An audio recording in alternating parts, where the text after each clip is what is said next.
আমাদের জীবনে যে কোনো অসুখ বিসুখ থেকে বাঁচার আপাতদৃষ্টিতে সকল উপায় যদি বন্ধ হয়ে যায়, সকল পথ যদি রুদ্ধ হয়ে যায়, তবু একজন মুমিন হিসাবে নবী আলাইহিস সালামের বাতানো সে সকল সর্বরোগের মহৌষধ বা চিকিৎসাগুলো আমাদের জন্য সবচেয়ে বড় এবং শেষ অবলম্বন হিসাবে ঠিকই থেকে যায়। আজ আমরা তেমন 5টি চিকিৎসার কথা বলবো, যেগুলোতে আল্লাহ সুবহানাহু ওয়া তাআলা সকল রোগবালাই থেকে, সকল অসুখ বিসুখ থেকে নিরাপদে এবং সুস্থ থাকার উপাদান নিহিত রেখেছেন। তার ভিতরে সর্বপ্রথম যে বিষয়টি কথা বলবো তা হলো কালোজিরা। এই প্রসঙ্গে সহিহ বুখারীর হাদিসে আসছে, নবী আলাইহিস সালাম বলেছেন, আলাইকুম বিহাদিহিল হাব্বাতিস সাউদা ফাইন্না ফিহা শিফা মিন কুল্লি দা ইল্লা সাম।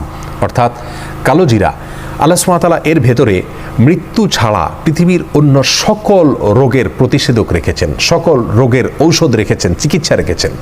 অর্থাৎ কালোজিরাকে যদি কেউ গ্রহণ করেন, খান, সেটা সরাসরি খাওয়া হতে পারে, তেল করে খাওয়া হতে পারে, পান করা হতে পারে, অথবা ভর্তা বানিয়ে খাওয়া হতে পারে। যেভাবেই হোক না কেন, কালোজিরা যদি কেউ খান বা গ্রহণ করেন, আল্লাহ সুবহানাহু ওয়া তাআলা তাকে এর মাধ্যমে সকল রোগ থেকে চিকিৎসা বা আরোগ্য লাভের তৌফিক নসিব করেন। অতএব কালোজিরা এর ভিতরে সর্বরোগের ঔষধ রয়েছে, নিয়মিত এটাকে খাওয়া দরকার এবং এটাকে নিয়মিত নিজের জন্য গ্রহণ করা দরকার।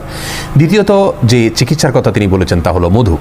মধু প্রসঙ্গে আল্লাহ সুবহানাহু ওয়া তাআলা নিজেই সূরাতুন নাহলের 69 নম্বর আয়াতে বলেছেন, ফিহি শিফাউল লিন্নাস, এর মধ্যে মানুষের জন্য শিফা রয়েছে, আরোগ্য লাভের উপাদান রয়েছে। নবী আলাইহিস সালাম নিজে মধু পছন্দ করতেন, যেমনিভাবে বুখারী মুসলিম বর্ণনা করেছেন। আর সেই সাথে মুসনাদ হাকিমের বর্ণনা রয়েছে, তিনি বলেছেন, আলাইকুম বিশিফাইনি আল আসালু ওয়াল কোরআন, দুটি শিফা বা আরোগ্য লাভের উপায় তোমরা সবসময় অবলম্বন করবে। তার একটি হলো মধু, অর্থাৎ মধু পান করা, আর একটা হলো কোরআনে কারীমের তিলাওয়াত। যার কারণে কোরআনে কারীমের তিলাওয়াত বা কোরআনে কারীম তিলাওয়াত করে পড়ে ঝাড়ফুঁক করা, এটা যেমন চিকিৎসার কাজ দেয়, তেমনি মধু পান করা এটাও মানুষের শরীরে রোগ প্রতিরোধ ক্ষমতা বাড়ায় বা মানুষকে বিভিন্ন রকমের রোগ বালাই থেকে চিকিৎসার কাজ দেয় এই মধুপান। বিধায় দ্বিতীয় হলো মধু, যেটা সর্বরোগের ঔষধ হিসাবে আমরা গ্রহণ করতে পারি। তৃতীয়ত হলো হেজামা বা যেটাকে আমরা শিঙ্গা লাগানোর কথা বলি। এই হেজামা বা শিঙ্গা লাগানো এটাও সর্বরোগের মহৌষধ। নবী সাল্লাল্লাহু আলাইহি সাল্লাম নিজে হেজামা গ্রহণ করতেন এবং সহিহুল জামের বর্ণিত হাদিসে আসছে, তিনি বলেছেন, কানাত লাহু শিফা মিন কুল্লি দা, যদি কেউ বিশেষ কিছু সময় আছে, সময়গুলোতে হেজামা গ্রহণ করেন, তাহলে তার সকল রোগ থেকে আল্লাহ সুবহানাহু ওয়া তাআলা আরোগ্য লাভ করার তৌফিক তাকে নসিব করেন। সকল রোগের শেফা হিসাবে এটি তার জন্য কাজ করে। তাহলে তৃতীয় নম্বর হলো হেজামা বা শিঙ্গা লাগানো। 4 নম্বর হলো জমজমের পানি পান করা। জমজমের পানি প্রসঙ্গে সহিহ মুসলিম হাদিসে আসছে, নবী আলাইহিস সালাম বলেছেন, শিফা ও সাকামিন, অর্থাৎ জমজমের পানি এটা রোগের জন্য ঔষধ। এখানে কমনভাবে তিনি বলেছেন, সাধারণভাবে বলেছেন, তার মানে সকল রোগের জন্য ঔষধ এই জমজমের পানি। অনেক বর্ণনায় আসছে, মা ও জমজম লিমা শুরিবালাহ, অর্থাৎ জমজমের পানি যে উদ্দেশ্যে পান করা হয়, কোনো রোগ বালাই থেকে বাঁচার জন্য যদি উদ্দেশ্যে পান করা হয়, আল্লাহ সুবহানাহু ওয়া তাআলা সেই উদ্দেশ্য পূরণ করেন, অর্থাৎ তাকে আরোগ্য নসিব করেন। এই হাদিসের সনদ নিয়ে কোনো মুহাদ্দিস কথা বললেও এটি হাসান পর্যায়ের বা গ্রহণযোগ্য পর্যায়ের। তাহলে জমজমের পানি এটাও সর্বরোগের একটি মহৌষধ, সর্বরোগের একটি কমন চিকিৎসা এবং নববী চিকিৎসার মধ্য থেকে একটি হলো জমজমের পানি।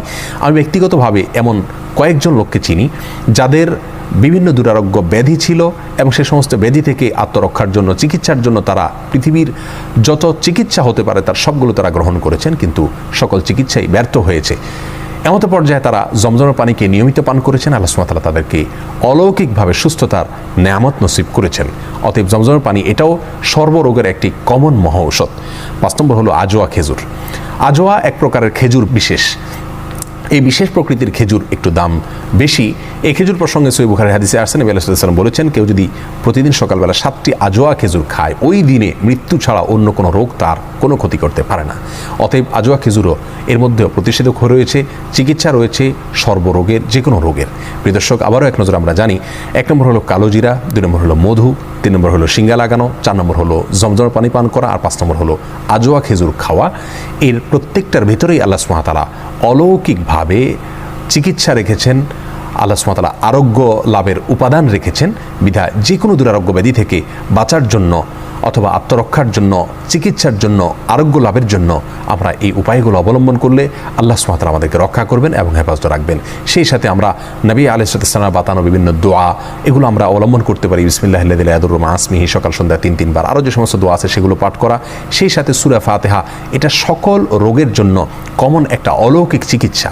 এর মাধ্যমে সূরা ফাতিহা পড়ে আমরা কোনো পানিতে ফু দিয়ে পান করলে অথবা কোনো কিছুতে ফু দিয়ে সেটা খেলে আল্লাহ সুবহানাহু ওয়া তাআলা এর মাধ্যমে আমাদেরকে চিকিৎসা এবং আরোগ্য লাভের তৌফিক নসিব করবেন। প্রিয় দর্শক, আল্লাহ তাআলা আমাদের সবাইকে নিরাপদে রাখুন, সুস্থ রাখুন, স্বাভাবিক রাখুন।